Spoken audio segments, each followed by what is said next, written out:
warahmatullahi wabarakatuh. Apa kabar pemirsa Cipanas TV? Berjumpa kembali dengan saya Nia Rohania dalam program Cipanas TV Pilkada Cianjur. Seperti yang sudah saya sampaikan sebelumnya, bahwa pesta demokrasi akan segera digelar dan KPU sebagai penyelenggara pemilihan Pilkada tanggal 9 Desember telah menyiapkan berbagai macam aturan baru, tata tertib baru, dan segala hal yang berhubungan dengan pelaksanaan pilkada di era pandemi corona ini.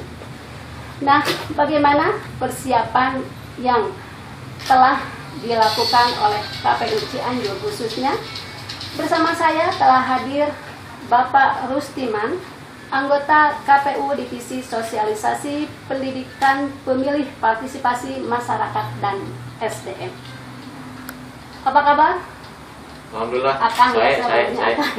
Akang Rustiman, selamat datang. Terima kasih sudah meluangkan waktu untuk Cipanas TV ya. Pasti jadwalnya sangat padat. Terlebih 2 minggu menuju hari H ya Kang ya? Iya. Iya. 2 minggu kurang. Betul. Nah, kira-kira sejauh mana persiapan yang telah dilakukan oleh KPU Cianjur dalam mengusung demokrasi pilkada nanti? Kalau persiapan kita ya alhamdulillah sekarang sudah 90% ya. Sosialisasi juga sudah kita lakukan, hanya tinggal sisa-sisanya. Logistik juga hanya tinggal distribusi sih sebetulnya. Nanti distribusi kita logistik ini mulai tanggal 4. Sudah tanggal 4 distribusi logistik. Tinggal nunggu formulir C yang memang belum lengkap, masih proses cetak, kemudian nanti dimasukkan ke kotak, setelah itu akan didistribusikan secara keseluruhan. Ya di waktu yang tersisa hanya 12 hari ini ya 90% sudah kita persiapan sudah dilakukan, sudah dilaksanakan, tinggal dernya nanti tanggal 9 Desember gitu ya. Nah itu kan pelaksanaan pilkada tahun sebelumnya sama tahun sekarang itu beda sekali ya kan ya. Sekarang itu kan kita di era pandemi corona. Nah kira-kira ada perbedaan yang signifikan itu apa saja sih Kak? Memang kalau secara umum perbedaannya terlihat mencolok, tapi sebetulnya kalau kita lihat perbedaannya itu sebetulnya hanya sedikit. Bedanya kalau dulu tidak ada COVID, sekarang ada COVID. Kalau dulu dalam pelaksanaan tahapan itu tidak ada yang namanya protokol kesehatan secara tekstual, hari ini protokol kesehatan itu menjadi syarat. Ya kita punya PKPU 6, PKPU 10, dan PKPU 13 yang memang mengatur terkait tahapan pelaksanaan pilkada di masa COVID-19. Misal terkait dengan kampanye yang memang mencolok, yang biasanya arak-arakan, yang sekarang harus jaga jarak. Kalau dulu ada banyak konser musik, konser dangdutan, yang ada mungkin sekarang hanya ada tiktokan. Jadi dalam artian masing-masing. Ya, kampanye rapat umum itu tidak ada, yang biasanya di lapangan. Nah sekarang hanya ada kampanye terbatas ini betul-betul dibatasi, dilaksanakan di ruangan, pesertanya maksimal 50 orang, bukan hanya peserta tapi juga dengan pelaksana sebetulnya 50 orang. Itu beberapa perbedaan. Kemudian juga kita penyelenggara pemilihan ini ketat, harus memakai protokol kesehatan. Misalkan masker, saya juga kan pakai masker, cuman karena lagi bicara kita harus pakai APD dalam setiap kegiatan. Minimal APD itu berbentuk masker. Ya, begitupun juga nanti pemilih pada hari H tanggal 9 Desember itu harus pakai APD juga, minimal masker wajib. Ya. Tapi kewajiban memakai APD ini, minimal masker ini kan bukan hanya pada konteks pemilihan saja. Sekarang dimanapun harus pakai masker, rajian masker di mana-mana, karena memang harus gitu ya.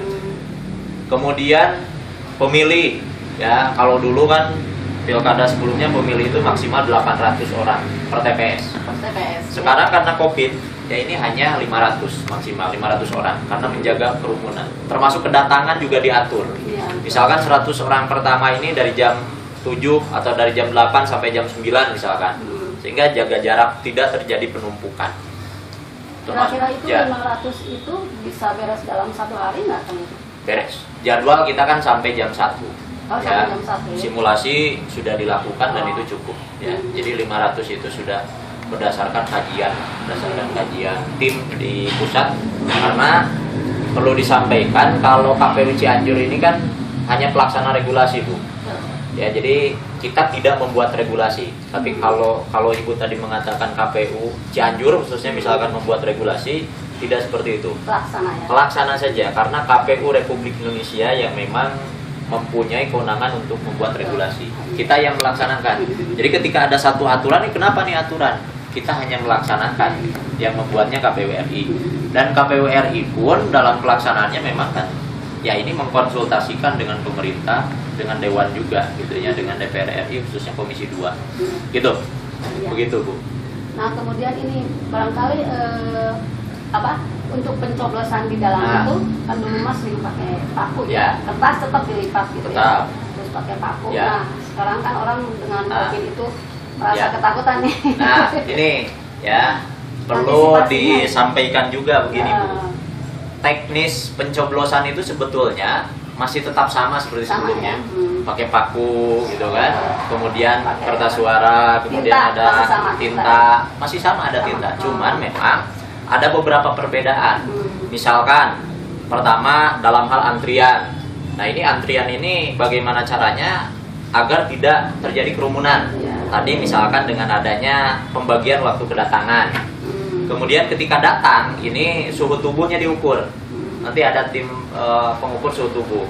Ketika suhu tubuhnya 37,3, maka ini dia akan dibawa masuk di bilik khusus. Oh, iya. Jadi tidak digabungkan dengan yang lain karena kekhawatiran Betul. ini reaktif kan Iya. gitu kan. Walaupun sebetulnya belum tentu. Kemudian, nah disiapkan juga tempat cuci. Ya, bukan tempat cuci pakaian, Bu. Cuci tangan. Ya, cuci tangan. Hand sanitizer juga kita siapkan.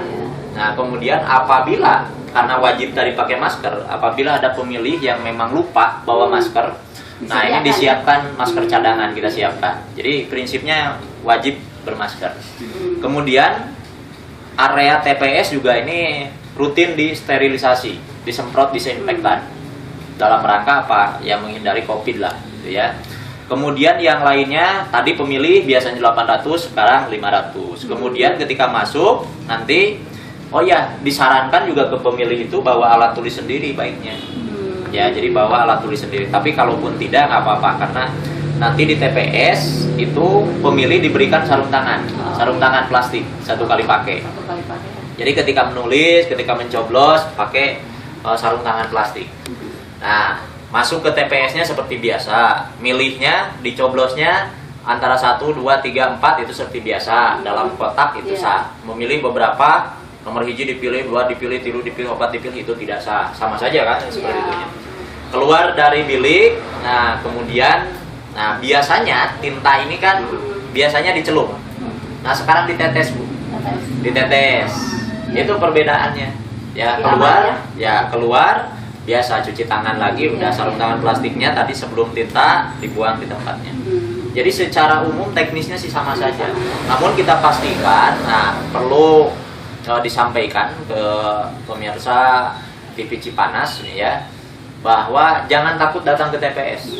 Kenapa? Karena di TPS kita sudah siapkan protokol kesehatan sebaik mungkin supaya menghindari penyebaran COVID-19. Jadi tinggal datang saja nanti ya. Yang sudah terdaftar di DPT silahkan datang, yang tidak terdaftar bagaimana? Masih boleh selama memiliki KTP elektronik. Tapi datangnya dari jam 12 sampai jam 1 kalau belum terdaftar. Bawa KTP elektronik sesuai dengan tempat tinggalnya. Tidak bisa tempat tinggal, misalkan ibu tempat tinggal di Cianjur, milih di TPS-nya di sini. Itu nggak bisa. Kalau pakai KTP. Kalau nggak pakai KTP, pakai surat pemberitahuan misalkan, boleh nggak boleh dengan catatan, nah harus mengajukan pindah memilih dulu, Bu. Ibu misalkan karena pekerjaan di Cipanas di sini, di Pacet, harusnya memilih itu di TPS 6 misalkan di Karangtengah ya masuknya ya, Iya. di Karangtengah, tapi karena ada pekerjaan di Cipanas boleh mengajuin pindah memilih ke sini, ke Cipanas Iya. gitu ya. Begitu Bu, jadi pastikan jangan takut datang ke TPS. Kita akan satu suara kita ini menentukan Cianjur 5 tahun ke depan. Jadi masa iya kita mau absen gitu kan. Gitu. Sayang sekali lah ya. Makanya mari Cianjur punya slogan dalam pilkada ini, Bagja Balarea. Ya, pemimpin urang, pilihan urang. Ya, jadi siapapun pemimpinnya nanti, baik yang dipilih ataupun tidak dipilih, memang akan menjadi pemimpin kita. Tapi akan lebih lebih merasa memiliki manakala terlibat dalam pilkada ini dengan datang ke TPS memilih. Menang, apalagi yang dipilihnya tidak menang sekalipun, kita sudah terlibat dalam pemilihan. Iya, pada akhirnya. Tapi ketika kita sama sekali tidak terlibat, baik yang disukai ataupun tidak disukai, misalkan kita sama sekali tidak terlibat, ya kita datar saja, kita tidak pernah memilih. Dan satu lagi Bu, manakala, nah kita misalkan, anggap saya misalkan tidak mencoblos, kemudian pemimpin itu kan akan tetap ada, saya memilih atau tidak, bupati, wakil bupati itu akan tetap ada, akan terpilih. Penentu kebijakan selama beberapa tahun ke depan itu kan nanti pemerintahan dalam hal ini adalah eksekutif, bupati dan wakil bupati. Maka kita tidak bisa menuntut lebih. Toh kita memilih juga enggak, terlibat juga dalam pemilihan enggak. Makanya ayo memilih, gunakan hak pilih. Iya, begitu. Ya, biar nanti bisa mengawal keberjalanan ke depannya, karena kita juga ikut menyukseskan. Begitu. Ya, pilkada ini bukan milik KPU. Ya, bukan milik calon, bukan milik pemerintah, tapi milik masyarakat, namanya juga kan pesta rakyat. Jadi ayo, iya, Bagja Balarea, pokoknya nama aku udah bahagia, ya ulah stres, jadi kena senyum, gitu Bu. Iya. Apalagi di suasana seperti ini. Iya. Nah, satu lagi nih Kang. Ya. Menurut Akang, khususnya KPU sendiri, kemudian juga para calon nih, menurut pandangan Akang, kira-kira positif atau dampak positif dan negatifnya dengan pelaksanaan pilkada di pandemi corona ini apa tuh Kang? Positif dan negatifnya apa ya? Pengaruhnya maksudnya apa? Lebih mempermudah atau bagaimana gitu? Sebetulnya memang tentu ya, setiap apa yang terjadi ini ada positif ada negatifnya, gitu kan? Yang menjadi positifnya mungkin bisa dikatakan biasanya calon ini kan tenaganya betul-betul harus keluar karena mengumpulkan massa. Ya, kemudian juga karena mengumpulkan massa pasti biayanya juga kan ada juga kan. Nah, hari ini kan tidak bisa tidak bisa mengumpulkan massa yang banyak, terbatas. Jadi sehingga menghemat ya. Mungkin bisa jadi, ya bisa jadi bagi paslon, tapi saya nggak tahu, nanti harus ditanyakan ke paslon gitu kan. Kemudian kalau negatifnya misalkan ya jelas memang tetap kekhawatiran penyebaran COVID-19 ini pasti ada ya, ada. Tapi ini kan bukan kita yang pengen adanya COVID ini, bukan buatan KPU biar nggak ribut. Sebetulnya bagi KPU ada COVID tidak ada COVID sebetulnya sama saja. Sama saja. Sekarang misalkan ada COVID, katakanlah riweuh, enggak juga, tetap aja kita riweuh gitu kan. Malah lebih ini justru ya. Ya, dan kita jadi double sekarang tuh. Apa yang kita lakukan itu double. Selain berbicara menyampaikan itu ya, demokrasi, tahapan pemilihan, kita juga harus menyampaikan protokol kesehatan. Jadi api-api jadi tim medis menyampaikan tentang protokol kesehatan, karena itu harus. Ya, kemudian terkait mungkin yang kurang muncul juga ketika pilkada ini atau pemilihan ini kan biasanya tadi, abring-abringan, ngumpul di lapangan, sehingga terlihat gebyar. Mungkin dengan ada COVID ini tidak terlihat gebyar memang. Kenapa? Karena memang kalem, iya, adem ayem gitu ya. Tapi yang mudah-mudahan sih, walaupun demikian tidak menghilangkan substansinya, bahwa pilkada ini pesta rakyat. Pesta di sini kan bukan berarti harus ngumpul, harus ya bersuka cita, bersukaria dalam gerombolan, kan tidak juga ya. Begitu Bu. Ya, jadi intinya KPU ini sudah bekerja dan semaksimal mungkin ya, Ya. untuk mensukseskan Pilkada 19. Ya, bagi kita, bagi KPU, COVID ini bukan menjadi alasan bukan menjadi alasan menurunkan kualitas pilkada. Kita berusaha seoptimal mungkin, sebaik mungkin, memberikan yang terbaik. Moto KPU itu secara nasional kan KPU melayani. Ya kita bagaimana melayani masyarakat, melayani pasangan calon secara adil, gitu kan, dan lain sebagainya kita lakukan sebaik mungkin, ya, mengoptimalkan. Dan apa yang kita lakukan itu tentu tidak bisa mengada-ngada. Apa yang kita lakukan ini harus ada dasarnya. Oh ini misalkan terkait KPPS. KPPS misalkan usianya harus 20-50 tahun. Apakah itu diada-ada oleh KPU Cianjur? Enggak. Itu ada aturannya jelas, gitu kan. Usianya harus 20-50 tahun karena kaitan dengan kajian kesehatan, gitu. Dan lain sebagainya. Begitu Bu. Jadi insya Allah KPU Cianjur mah berjalan sesuai dengan aturan yang ada. Moal ngaya-ngaya nu teu aya, moal non ngatu ayakeun anu aya. Gitu. Baik, pemirsa Cipanas TV, demikian wawancara eksklusif Cipanas TV dengan Kang Rusdiman dari KPU. Semoga apa yang disampaikan beliau memberikan wawasan yang luas kepada masyarakat tentang pelaksanaan pilkada nanti. Ya, pesan Akang tadi. Ya. Ayo gunakan hak suara Suaranya. Anda dan sukseskan Pilkada Cianjur 2020. Baik, saya Nia Rohania dan Kang Rusdiman undur diri dari hadapan Anda. Sampai ketemu lagi di program Pilkada berikutnya. Salam.